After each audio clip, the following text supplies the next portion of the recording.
ازيكم عاملين ايه؟ يا رب تكونوا بخير. عايزه اشارككم حاله في غايه الاهميه لان هي بقت متكرره جدا جدا جدا عندي في العياده. وهو بعد سن ال40 السيدات بسهوله جدا بتكتسب الوزن في اماكن حتى مش متعوده تتخن منها، على الرغم ان هي مش مغيره حاجه في حياتها. وصعوبه فقدان الوزن على الرغم ان هي بتعمل كل اللي عليها واكتر وزياده ومفيش اي فايده. فقُلت لازم أشارككم الفيديو ده ليه بقى؟ لإن إحنا لازم نعرف السبب وإزاي نعرف نتعامل مع هذه المشكلة، والأهم إن الحلول اللي السيدات ساعتها بتلجأ ليها عكس تمامًا المفروض تعمله في الوقت ده. فيالّا بينا نتعلم تغذية ونعرف سوا إيه الحالة دي. سيدة في أوائل الأربعينات كانت جات لي من زمان جدًا، من أكتر من 12 سنة بعد ما كانت خلّفت، فكانت عايزة تخس. فعملنا دايت وخسينا والحياة زي الفل وكل حاجة تمام التمام، وخلاص ما بقتش تيجي تبع يعني مشيت بقى في حياتها عادي جدًا وكله تمام.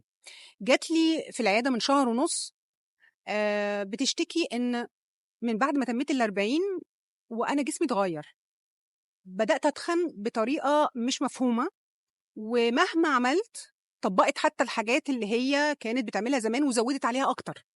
مهما عملت ما باخسّش، بالعكس جسمي بيbackfire الموضوع ما بقاش يستجيب، بالعكس بقيت أورّم أكتر، أتخن أكتر، أبقى تعبانة أكتر، توتُّري بيزيد أكتر، وأنا عاملة كل اللي وجات لي عشان تاخد بقى رأيي، قولي لي إيه اللي في اللي باعمله ده غلط عشان كده مش جايب نتيجة، بالعكس جايب نتيجة عكسية. قولي لي أزوّد ساعات صيام، أقلل أكلي أكتر، أتحرّك أكتر وأروح الgym أكتر والّا أعمل إيه؟ طبعًا أخدت منها history كامل، وأنا بقى باقعد أفصّص العيّانة بقى، باقعد أتكلّم معاها فوق النُص ساعة، عشان أعرف إيه الأعراض اللي هي بتشتكي منها بالضبط، وطلبت لها طبعًا تحاليل. كانت الأعراض اللي بتشتكي منها هو جسمها بيتخن، وفي أماكن هي مش متعودة يتخن منها، بطنها، دراعها، صدرها، ضهرها، الحاجات دي كلها ما كانتش متعودة يتخن منها. في عندها اضطرابات في النوم، ما بقتش تعرف تنام كويس، بقى عندها التوتر والقلق زيادة عن اللزوم، خُلقها بقى ضيّق وبدأت تتوتر من الأحداث أكتر من الأول. بقى عندها تساقط في الشعر، شعرها بقى يُقع، ومش بس شعرها يُقع، خامة الشعر نفسها تقول لي اتغيّرت، ما بقتش هي مش ده شعري. بقى ييجي لها شوية هبّات سخنة وعرق بالليل وهي نايمة، وشوية اضطرابات في نبض القلب، يعني تحس إن قلبها بيدق زيادة أو بيحصل رفرفة أو دَقّة زيادة كده، وكمان أوجاع كتيرة أوي في جسمها، مفاصلها، عضلاتها، وخصوصًا بعد ما بتخلّص الgym. كانت بتعرف تتحكم في شهيتها، بس مؤخرًا ما بقتش قادرة تقفل بُقّها زي ما كانت بتقفل بُقّها الأول عن الأكل، وبقى عندها اشتياق للحلويات والسكريات وكمان الحاجات الحادقة. نتيجة تحاليلها طلعت زي الفل، التحاليل الدورية اللي باطلبها في العادي، وكمان زوّدت لها تحاليل اللي هو التحاليل الأنثوية اللي هو الإستروجين والبروجستيرون والFSH والLH والحاجات دي كلّها طلعت كلّه زي الفل. طَب إيه سبب الحالة اللي هي فيها دي؟ سبب الحالة اللي هي فيها دي هو الperimenopause، ما قبل انقطاع الدورة الشهرية. بعد سن ال40 هرموناتنا الأنثوية الإستروجين والبروجستيرون بيبدأوا يقلّوا تدريجيًا، بس في التحاليل بتفضل التحاليل زي الفل وما حدش يقدر يقول على أي حاجة، حتى الطبيب اللي بتروحي له يعني مش هيقدر يعمل لِك أي حاجة لإن تحاليلِك كويسة، لكن أنتِ بتبدئي تحسّي بأعراض نقص الإستروجين والبروجستيرون. مش بس كده، في هرمون تاني يعني خبيث للغاية بيزيد في الوقت ده، وهو ده الهرمون الوحيد اللي بيزيد مع السن، كل هرموناتنا بتبدأ تقل، هو الهرمون الوحيد اللي بيزيد، هو هرمون الكورتيزول. هرمون الكورتيزول هو هرمون التوتر، ده مفيد لجسمنا جدًا ما نقدرش نعيش من غيره، بس بlevels معيّنة، في الوقت ده بيزيد جدًا في جسمنا، وكمان الهرمونات اللي كانت بتحمينا منه أو بتregulate الكورتيزول اللي هو البروجستيرون بالذات بيبدأ يقل، فعُرضة جسمِك للتوتر بيزيد، فهو ده السبب اللي يخلّيكِ متوترة، اضطرابات في النوم، يوقّع شعرِك،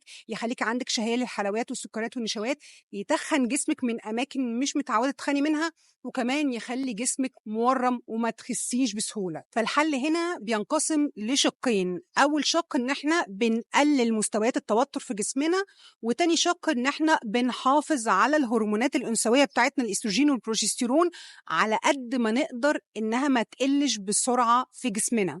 والحل ده هيتحقق عن طريق 5 خطوات، هنتكلم على كل خطوة فيهم بالتفصيل الممل بعد كده، لكن هادّيكم عنهم نبذة دلوقتي. أول حاجة النوم الجيد وتقليل التوتر. لازم يكون ليكِ sleep hygiene. أنا كنت عملت فيديو عليه قبل كده وهاتكلم عليه تاني بالتفصيل. وتقليل التوتر يعني أقل حاجة ما فيش مثلًا قهوة على الريق الصبح، انسيها خالص. ما فيش صيام متقطع لفترات طويلة، بالعكس هنقلل ساعات الصيام. ما تدخليش في معارك ما لكيش فيها لا نقى ولا جمل، اختاري معاركِك. اعملي تمارين تنفس وتأمل، و إن أنتِ تهدي.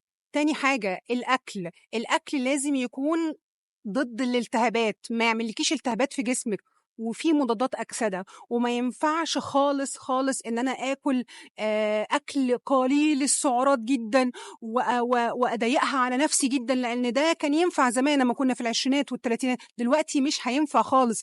هرمون الكورتيزول هيطلع في السما وهيحُط علينا كلنا ومش هيخلّيكِ تخسّي نهائي. تالت حاجة الفيتامينات والمعادن. طبعًا الفيتامينات اللي بانصح بيها دايمًا، بس في حاجات زيادة شوية ممكن تساعدنا في الوقت ده. أنواع معيّنة من المغنيسيوم زي مغنيسيوم جلايسينات والL-ثيانين مثلًا، الحاجات اللي بتخلّينا تهدى.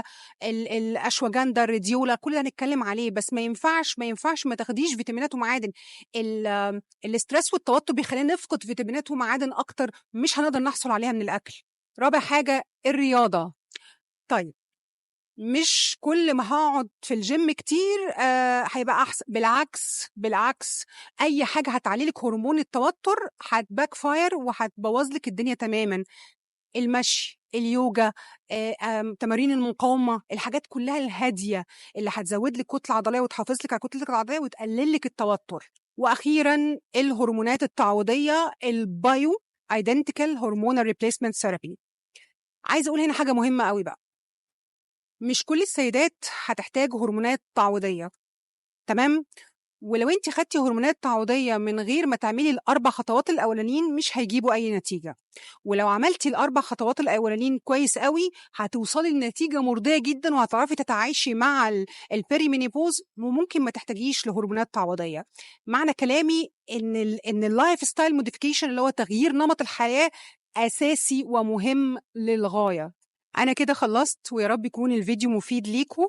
أرجوكم share الفيديو لأي سيدة مش عارفة هي بيحصل لها إيه وفاكرة إن هي الحاجات دي بيتهيأ لها. لأ، الموضوع ليه حل، وأنتِ فعلًا مش بيتهيأ لِك وأنتِ مش لوحدِك. وفعلًا في ناس كتيرة أوي نجحت إن هي تتخطى الموضوع ده وتعيش حياتها زي الفل. والحالة اللي كانت جاية لي من شهر ونُص بسم الله ما شاء الله بدأت تخس وبدأت تهدى وبدأت تتعافى من الكورتيزول العالي.